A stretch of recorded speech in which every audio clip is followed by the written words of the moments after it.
एक गांव था धीरपुर। ये गांव शहर से बहुत दूर था, इसलिए गांव वाले शहर बहुत कम जाते थे। गांव वाले अधिक पढ़े लिखे नहीं थे, वे बहुत भोले भाले और सीधे थे, आसानी से सब पर विश्वास कर लेते। इसी गांव में 5 साल में एक बार एक मेला लगता था। इस बार मेला बाजार से लगे मैदान में लगा। लोग बाजार और मेला साथ साथ घूम रहे थे। एक दुकान के बाहर खड़ा एक आदमी मांझी लाउड स्पीकर पर जोर जोर से बोल रहा था। सुनो सुनो सुनो सभी लोग सुनो सुनो सुनो, शहर का महंगा माल, ब्रांडेड माल, सस्ते में सुनो सुनो सुनो सुनो सुनो या। दूसरे आदमी दयावान ने एक सूटकेस में से बहुत सा सामान, परफ्यूम, साबुन, शैम्पू, पाउडर, तेल आदि निकालकर दुकान की मुख्य टेबल पर लगा दिया और मांझी फिर से चिल्लाने लगा। सुनो सुनो सुनो, शहर का महंगा माल, ब्रांडेड माल, सस्ते में छांटो भैया रस्ते में, सस्ते में। वहाँ से आने जाने वाले लोग सामान देखने लगे। शहरों में यही सामान हजारों में बिकता है, यहाँ हम बहुत सस्ते में दे रहे हैं। बाप रे, इतनी सी शीशी हजारों में मिलती है। हाँ, और नहीं तो क्या, बड़ी कंपनी का ब्रांडेड माल है। सारे हीरो हीरोइन यही इत्र लगाते हैं। सच्ची, ये वाला इत्र लगाते हैं? हाँ, बहुत अच्छी खुशबू आती है इसमें, गुलाब के फूलों जैसी, एकदम मजा आ जाता है। सच्ची, इसमें से तो बहुत अच्छी खुशबू आ रही है, बिल्कुल हीरोइन वाली। लाओ 500 रुपए और जल्दी से इसे ले जाओ, वरना कोई और ले जाएगा। 500 रुपए? शहर में यही शीशी 5000 में बिकती है, यहाँ तो बहुत सस्ते में दे रहे हैं। औरत उसे 500 रुपए देकर खुश होते हुए वो शीशी लेकर चली गई। एक आदमी शैम्पू उठाकर देखने लगता है। अरे देखना क्या भाई, ले जाओ, 4000 का माल है, तुम्हें 500 रुपए में मिल रहा है। देखना, इसको लगाने से बाल रेशम जैसे नरम और मुलायम हो जाएंगे। आदमी उसे 500 रुपए देकर वो शैम्पू ले जाता है। इसी तरह मांझी सबको सामान देता रहता है और दयावान रुपये गिनता है। कुछ ही देर में उनका सारा सामान बिक गया और दुकान खाली हो गई। अगले दिन दुकान के बाहर खड़ा होकर मांझी लाउड स्पीकर पर जोर जोर से बोलने लगा। सुनो सुनो सुनो, हजारों का माल सस्ते में, टीवी, फ्रिज हो या वॉशिंग मशीन या कंप्यूटर ले लो, सस्ते में।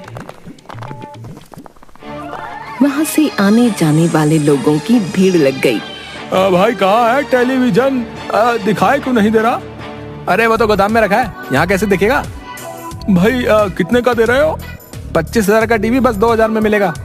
सच में? हाँ, सच में, 2000 की सेल है, कोई भी माल ले लो, टीवी, फ्रिज, वॉशिंग मशीन, हमारे पास कंप्यूटर भी है। मैं तो कंप्यूटर लूंगा भैया, सुना है ससुरा शहर में बहुत महंगा मिलता है। हाँ भाई, ये कंप्यूटर ससुरा बहुत महंगा है, पर हम सस्ते में देंगे। भाई क्या करना होगा? कल आकर अपना ऑर्डर बुक कर देना, और हाँ, ये छूट बस 2 दिन चलेगी।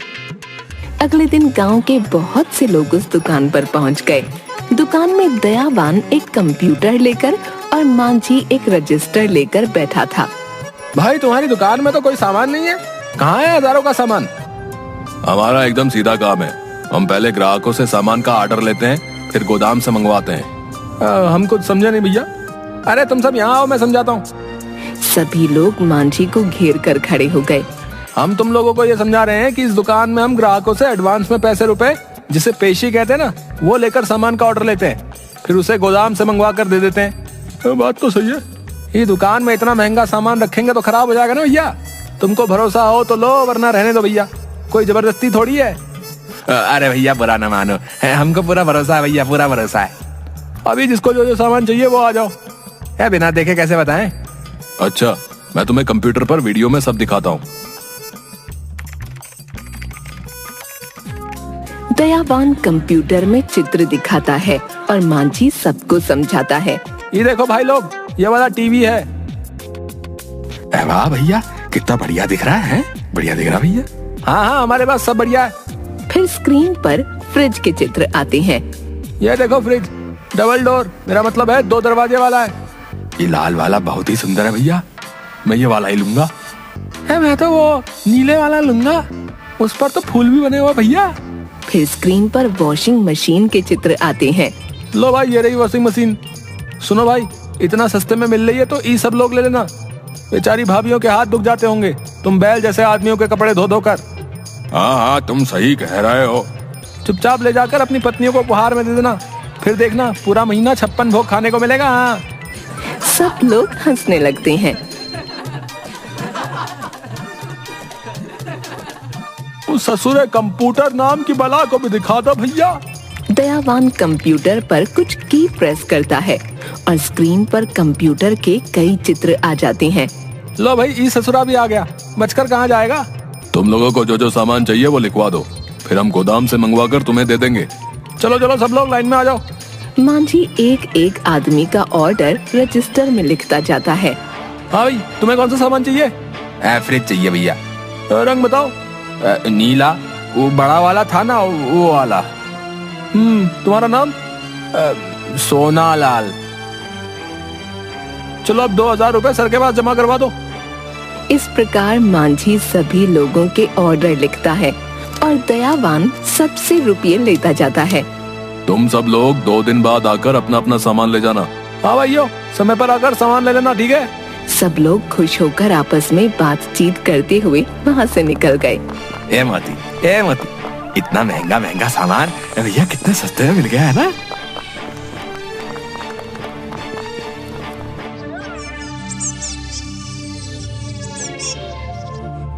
2 दिन बाद गांव वाले दुकान में पहुँचे। वहाँ कोई सामान नहीं था। ओ भैया, तुमने हमें आज आकर सामान ले जाने के लिए कहा था, कहाँ है भैया। यहाँ तो कुछ भी नहीं दिख रहा। कहाँ है सामान भैया। वो सामान तो अब तक नहीं आया भैया। क्या अब तक नहीं आया। मैं मालिक को बोलता हूँ, वो अभी पता करके बताएंगे। मांझी दयावान के पास जाकर कुछ कहता है और वो हाँ में सिर हिलाकर फोन पर किसी से बात करते हुए कहता है। क्या ये कब हुआ। अब बताओ क्या करना है। ग्राहक दुकान पर खड़े हैं। ओके, अब तुम लोगों का सामान रास्ते में रुका हुआ है। पर क्यों, आपने कहा था आज तक आ जाएगा। बात यह है कि कल सरकार ने पेट्रोल के दाम बढ़ा दिए हैं। गोदाम शहर में है, वहाँ से ट्रक में माल आता है। अब तुम लोगों को 200 रुपए और देने होंगे। पेट्रोल महंगा हो गया है, इसलिए ट्रक की आवाजाही महंगी हो गई है। हाँ, बात तो सही है, आए दिन पेट्रोल महंगा हो जाता है। उसके बाद कल शाम तक सबका सामान आ जाएगा। ठीक है भैया। सब लोग फिर से दयावान को 200 रुपये देकर चले गए। उनके जाने के बाद मांझी और दयावान खूब हंसते हैं। अगले दिन शाम को लोग दुकान पर आए तो वहाँ ताला लगा हुआ देखकर वो हैरान हो गए। उनमें से एक आदमी ने पास ही एक छोटे दुकानदार से पूछा, अरे भैया, ये मांझी और ये दयावान ऐसे ताला लगाकर कहाँ चले गए भैया। कहाँ चले गए ये नहीं पता। मांझी कह रहा था कि बहुत जरूरी काम है, 2 दिन बाद आएगा। शुक्र है 2 दिन में आ जाएंगे। मुझे तो लगा कहीं पैसा लेकर भाग तो नहीं गए।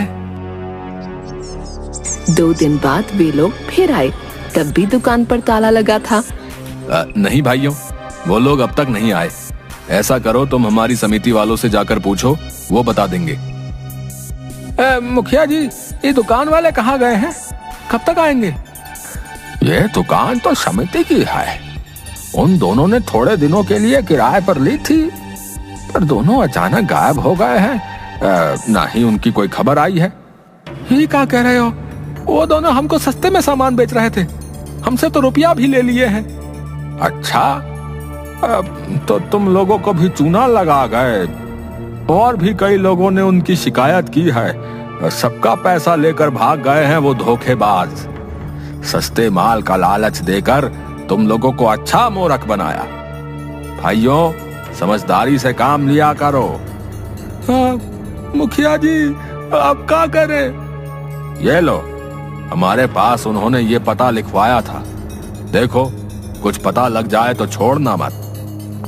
2 गांव वाले उस पते वाली जगह पर जाते हैं। भैया, ये पता किधर है।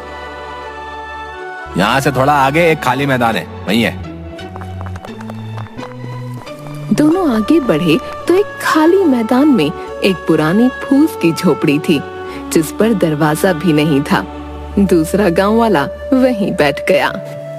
ई ससुरे तो सच्ची हमें पागल बना दिए हो।